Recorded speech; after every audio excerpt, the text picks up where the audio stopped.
бик күп ата-аналарның шундай проблеманы әйтәләр. Балалар мәктәпкә китәләр дә татар телен оныталар, русча сөйләшәләр. Менә сезнеке әле иҗат белән дә шөгыльләнә.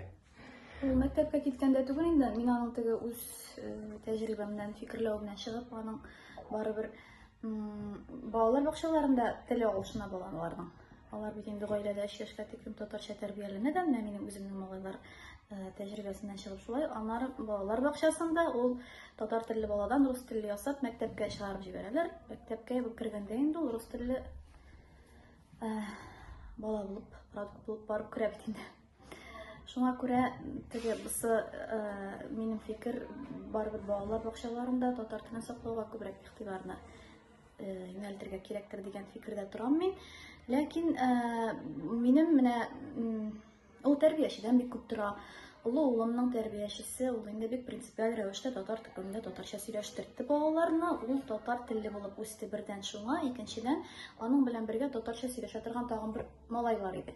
Алар икәүләп төркемдәге татар төркемендәге 20 баланың калган 18 русча уйнаганда, алар икәүләп татарча сөйләшеп йөрделәр. Кечкенә улымның инде, кече улымның андый иптәше булмады һәм тәрбиячесе дә башкарак рухта иде. Аның инде теле шактый бузылды. Инде олысы белән чагыштырганда, бу бит инде бик олы проблема. Мин инде ул вакытта мин язганнар, менә мин үз гаиләмдә дә үзем улларымны татар теле иттереп, мин язган әйберләрне киләчәктә укырлык иттереп тәрбияләй алмыйм икән. Минем язудан ни мәгънә соң инде дигән караш белән мин аларны татарча сөйләшегез дигән басым астында дип әйтеп кыса тәрбиялим инде. Теге алар өчен ул минем белән дус булуның бер шарты дип әйтимме? Әйтик, төрле шуклыклары өчен анда эшләнмәгән анда өй эше яки мазар өчен алар бит инде үзләренең гаеп икәнен беләләр. Алар мине теге задобрить итәр өчен инде русча әйткәндә татарча берәр нәрсә язып куялар. Мин эштән кайткан вакытларда да менә белә кирәк чакларында шулай иде. Татарча хикәя язып куярга мөмкин, әкият берәр. Мин инде алар аңлыйлар инде. Әни күрәдә моны, минем улым язган, татарча язган. Яни бит инде усал әни киресенчә елмаеп җибәрә.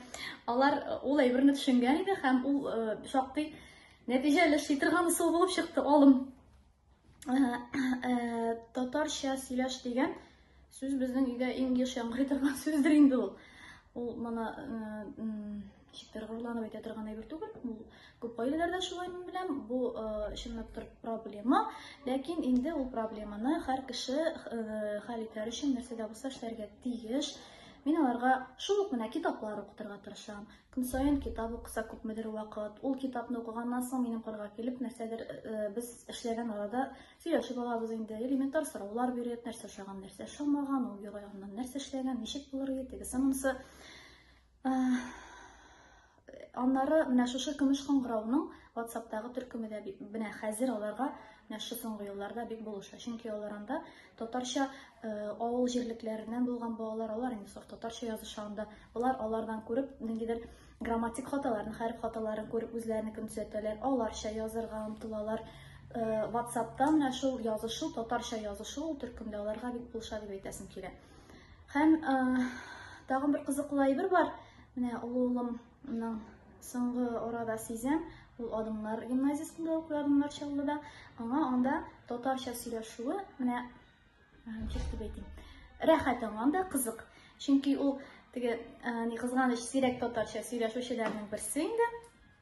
Һәм ул татарча ниндидер йомры-йомры сүзләр әйтеп куялар икән дә инде укытучылар көлә, елмая. Шул укытучының бит инде моңа карата кәефе үзгәрә, яхшырак. Классташлар да шаяртканды татарча шаян сүзләр әйткәнне яраталар ди ул. Ул инде моның өчен үзе өчен ниндидер яшьтәшләр арасында авторитет булдыру ысулы.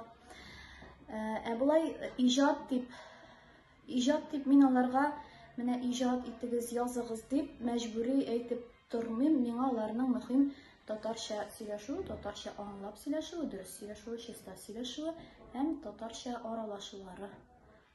Менә шул. Тагын бер сорамыйча кала алмыйм инде. Сез ничек күрәсез менә Киләчәгебезнең балаларны бу бит инде менә сезнең әйткән әйберләр ул чыгарылма шикеллерәк кенә яңгырый түгелме? Яки ул масса күләмме? Масса күләмдә түгел, ул чыгарылмада түгел, ул гади менә безнең яшәешебезнең бер мисалы. Минем кебекләр, минем аралашкан гаиләләр арасында бар. Туган тумачабыз арасында да бар, Аллага шөкер. Ничек күрәмме? Мин менә яратмыйм, без бетәбез, безнең тел бетә, без бетәбез дигән дип кычкырып йөргән кешеләрне бетәргә җыенасың икән, үзең генә бетсин. Мине кушмаганда, мин җыенмыйм бетәргә. Бетәм дигән кеше бетә инде ул.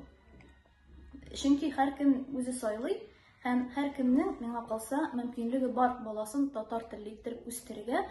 Һәм бу мөмкинлектән файдаланырга кирәк, чөнки бу теге бердән намус эше, инде намусына хыянәт итәм диючеләр өчен дә миңа калса баланың татарча белүе хәзерге чорда, киләчәктә ул бик отышлы, бик файдалы дип карыйм мин, чөнки безнең барыбер шундый вазгыятьтә яшибез, без барыбер менә хәзердән үк киләчәктә дә төрки телле дәүләтләр белән аралашачакбыз, төрле яклап һәм